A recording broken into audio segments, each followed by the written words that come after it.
Continuamos con el tercer tipo de terreno de la parábola del sembrador narrada en Mateo 13, Marcos 4 y Lucas 8. ¿Por qué estas sugerencias de tener actitud de acción de gracias? Porque la mayor descripción de los afanes de este siglo y las consecuencias están en Romanos capítulo 1 del versículo 21 en adelante. También está en 2 de Timoteo capítulo 3. Pero vamos a comparar Romanos 1 del 21 en adelante para explicar lo que pueden ser los afanes con la parábola del hijo pródigo, y de esta forma también la podéis utilizar dando la clase a los niños o a los jóvenes.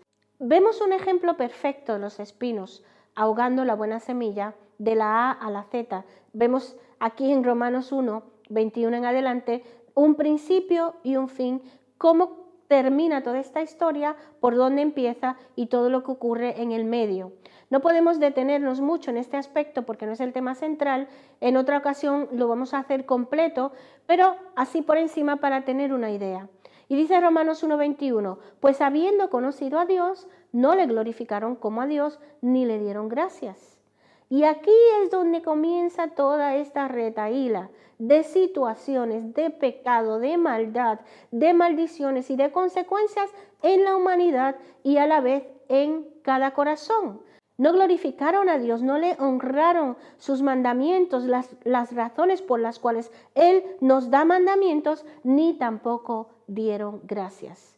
El hijo pródigo tenía todo lo que necesitaba y mucho más, pero empezó un espino que de ingratitud, de queja, de curiosidad por lo que estaba fuera del entorno familiar, fuera de lo que Dios le había dado, que era el afán de tener.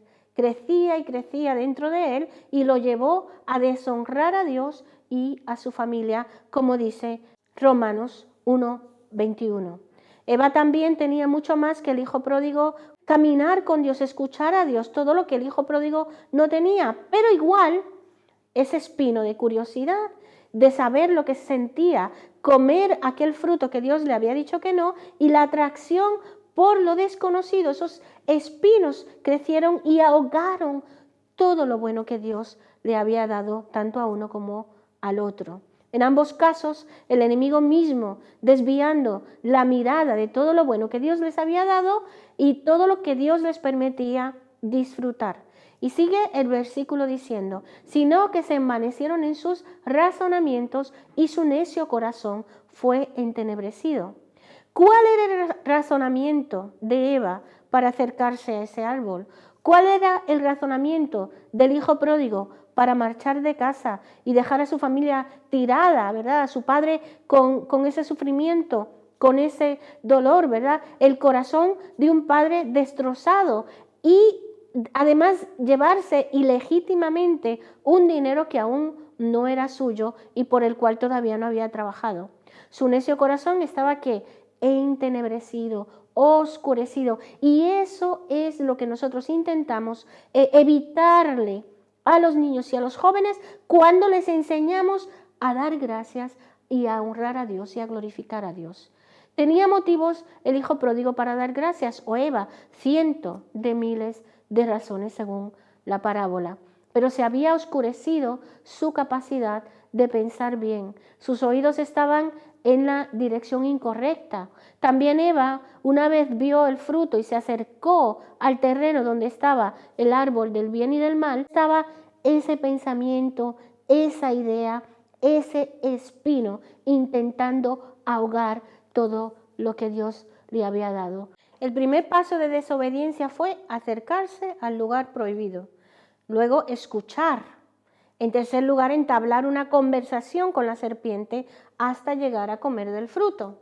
Estos son dos buenos ejemplos de espinos. Fue la propia concupiscencia del corazón de ellos, ¿verdad? En el caso del hijo pródigo, alimentada por sus amigos, lo que los llevó a deshonrar a Dios y a su familia, ¿verdad? Dice el versículo 22, profesando ser sabios, se hicieron necios. Esto es muy interesante enseñarle a los niños, que a veces creyéndonos, sintiéndonos de una forma de prepotencia, de que sabemos todas las cosas, de que sabemos el bien y el mal, de que podemos elegir de forma independiente, pues realmente es una necedad. Por eso dice la Biblia, lámpara es a mis pies tu palabra y lumbrera a mi camino. Y todos nuestros pensamientos y los de ellos tienen que ser alumbrados por la palabra de Dios, porque nos muestra y nos revela si realmente estamos en un terreno de la tentación o estamos pensando claramente. La prueba de la necedad del hijo pródigo de Adán y Eva es el resultado de sus acciones. Se creyeron sabios, ellos se creían de la forma completamente opuesta a lo que realmente estaba ocurriendo. Esa fue la oferta de los espinos, pero era una invitación a la necedad. Dice la Escritura, cambiaron la gloria del Dios incorruptible en semejanza de imagen de hombre corruptible. Vamos a poner amigos, todo tipo de seducción, de pecado, riquezas. Y es de lo que estamos hablando, ¿no? De cambiar. Era la tentación, sí. Tú me adoras, yo te doy todo esto. Es la sensación de todo lo que supuestamente vamos a obtener, pero que en realidad lo que van a hacer es a postrarnos, son nuevos ídolos. El hijo pródigo cambió a su familia, a su padre amoroso, por los amigos, por el dinero, y Eva cambió la gloria de Dios, la comunión con Dios y con lo que le rodeaba, el amor puro en toda su esencia y en todas las formas, por ceder a la tentación. Y dice el versículo 4 de Romanos 1, por lo cual también Dios los entregó a la inmundicia en la concupiscencia de sus corazones. Llega el momento, esto es una espiral descendente, y llega el momento que no tiene parada. Es como el caso del hijo pródigo.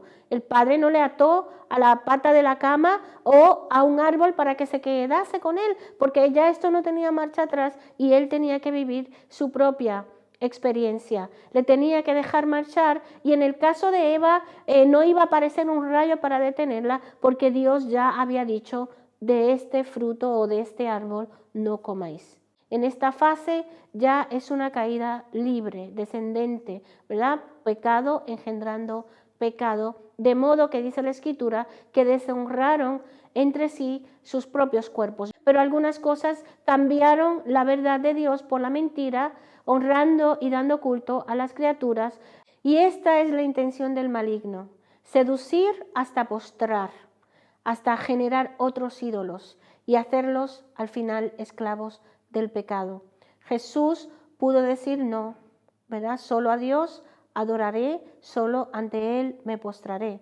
Pero cuando nuestros jóvenes prefieren ser esclavos del pecado, pensando que no quieren ser esclavos de la Escritura, de Cristo, del Evangelio, de la Iglesia, de sus familias, no saben hacia dónde se están dirigiendo algunos de ellos, ¿verdad? La Biblia habla de pasiones vergonzosas, de una mente reprobada, de injusticias, de fornicación, de perversidad, de avaricia, de maldad, ¿verdad? Llenos de envidia, de homicidios, de contiendas, de engaños, de malignidades, murmuradores, detractores, aborrecedores de Dios. Y no voy a seguir hasta que lleguemos al último versículo de este capítulo. Dice al final, en el versículo 32, no solo las hacen, sino que también se complacen con los que las practican. Este texto de Romanos 1 describe a perfección y con precisión y exactitud los afanes de este siglo y hacia dónde conducen. Y eso es lo que estamos combatiendo con la Escritura y con la palabra de Dios. Hay que estar pendiente de los espinos, de adentro y de fuera. Y todo comenzó por no dar gloria y por no dar honra a Dios, ni darle gracias por lo que ya Él nos ha provisto. Por supuesto que hay necesidades y deseos que son legítimos, pero no estamos hablando de esos. Estamos hablando del afán por tener, por poseer y lograr aquellas cosas de una forma indebida, de una forma fuera de tiempo o de una manera ilegítima. Y en tercer lugar, mirando esta definición del afán de ser, tener y pertenecer, seguimos con el anhelo de pertenecer. Y Satanás también tienta a Jesús en Lucas 4, del 9 al 12, con esta necesidad de pertenencia, este sentido de pertenencia, este anhelo de formar parte de alguien, de algo, de saberse amado, pertenecer a la familia, a tal grupo, de tal país, de tal raza, de tal hogar o tal nivel socioeconómico, a tal equipo de fútbol, ¿verdad?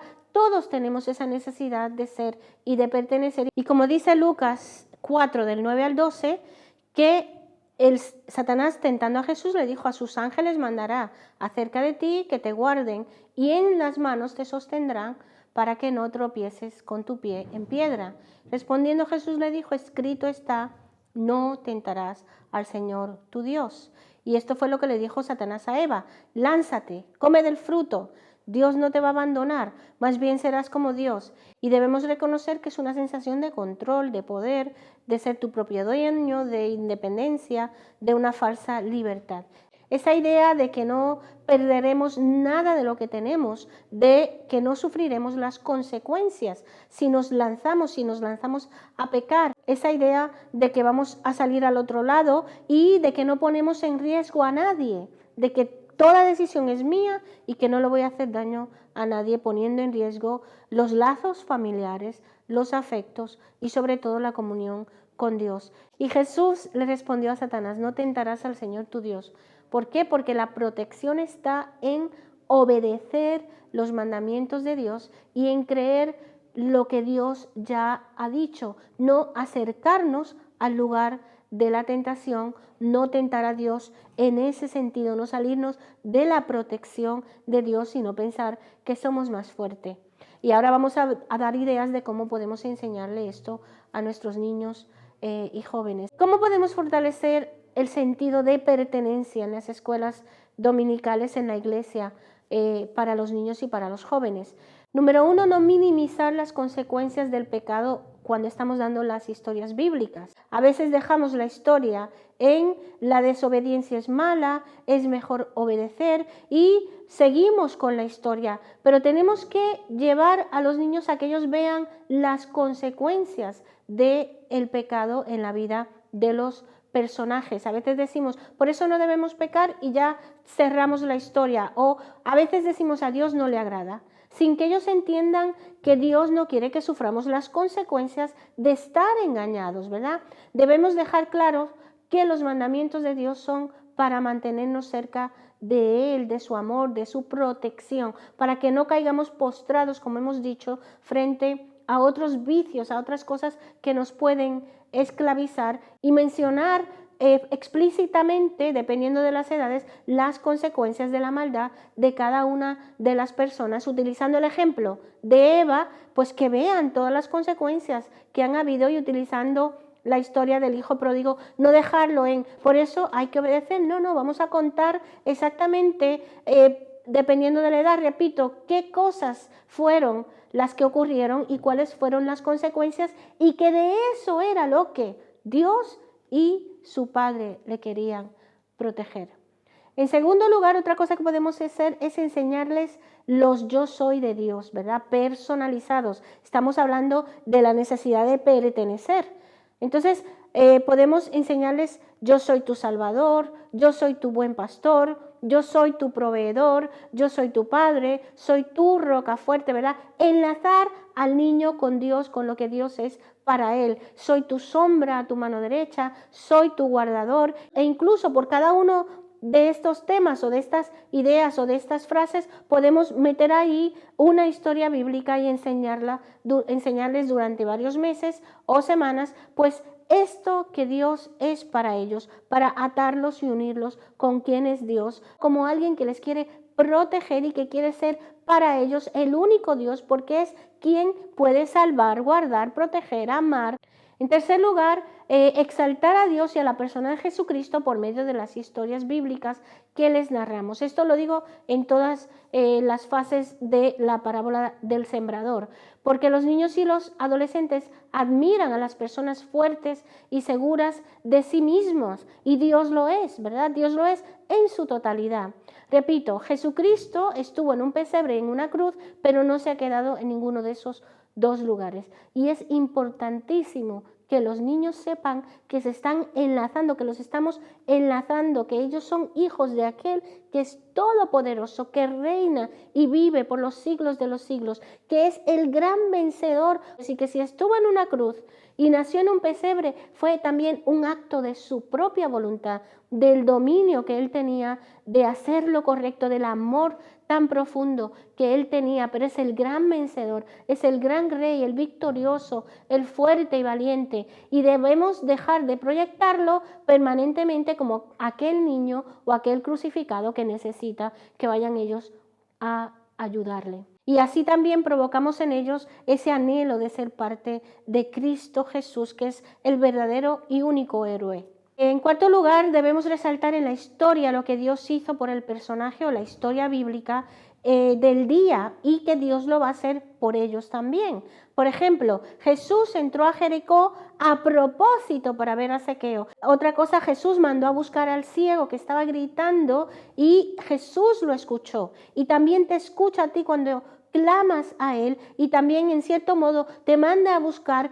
¿Qué quiere decir? Que hables con Él, que te encierres, que leas la Escritura, que le escuches, que le busques. Otra de las historias, cuando Jesús caminó sobre las aguas hacia los discípulos cuando ellos tenían miedo. Y podemos enseñarle, cuando tienes miedo, Dios va a venir, Dios va a traer paz si se lo pide, Dios va a acudir. También cuando Jesús fue a Samaria para hablar con la mujer en el pozo y decirle que Dios se acercó, que Dios a través de su palabra nos habla, cuando Dios abrió el mar para que su pueblo pasara. Vamos enlazándolos, la historia, la Biblia, Dios, Jesús en la vida cotidiana de ellos, y ellos van entendiendo que forman parte de la familia de Dios y la familia de la fe. Preguntarles al final de cada una de estas cosas que hemos dicho, ¿qué ha hecho Dios por ti esta semana? ¿En qué has visto a Dios proveer para ti y acercarse a ti? Y no vamos a darle tanto énfasis a cosas, me dio una bici, sino cosas que tienen que ver con la provisión familiar, con el amor, cosas que son, vamos a decir, eternas, que Dios hace para ellos y por ellos. En quinto lugar, podemos promover actividades como grupo con la iglesia para fortalecer los lazos y esa necesidad de pertenencia. Hay personas creativas dentro de la iglesia que pueden hacer juegos, actividades en donde interactúen con familias, implicar a la iglesia en este tipo de empeño e intención de que ellos sientan y sepan que son parte de la iglesia y del cuerpo de Cristo. En sexto lugar, podríamos unirles a Dios en cada lección, en cada historia bíblica, que sepan que aunque hayan pecado y sean pecadores, pueden acudir a Dios a buscar socorro, a buscar ayuda y no volver a pecar. ¿Qué quiere decir esto? Que no sientan que están desprendidos de Dios porque han pecado. Si estamos hablando de la necesidad de pertenecer, y que puede ser una tentación o que puede ser un espino, que venga la tentación en sus vidas de que ellos quieran pertenecer a otros grupos, a otras personas, a otras circunstancias o situaciones, que ellos vean que en Dios ellos sí tienen este sentido y este lugar de pertenencia, y que es real y que es verdadera, ¿verdad? Y no salgan de la clase bíblica con la falsa idea de que Dios está lejos de ellos. En séptimo lugar, tener un lugar bueno para ellos en la escuela bíblica, preparar bien las clases, orar por ellos, interesarse por ellos, ¿verdad? Son algunas de las manifestaciones de pertenencia. Luego, tampoco descartar a los que no se portan tan bien, y tener medidas no solo de disciplina, sino de acogerlos, amarlos. Yo sé que son especialmente difíciles, pero aún con estos niños, aparte de la enseñanza, aparte de la escuela bíblica, hay cosas que podemos hacer para enlazarlos y atarlos y unirlos a la persona de Dios y a la iglesia, ¿verdad? Buscar conversaciones aparte con ellos, como lo hizo Jesús con la samaritana y con la mujer adúltera, ¿verdad?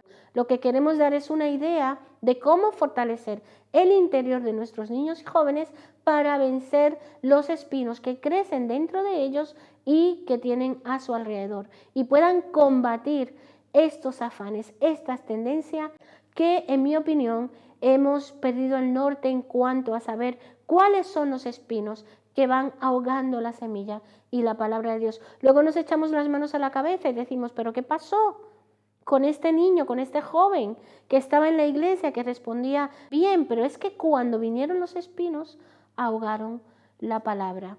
Repasamos. Afán, entre otras cosas, es un anhelo vehemente de ser, de tener, de pertenecer.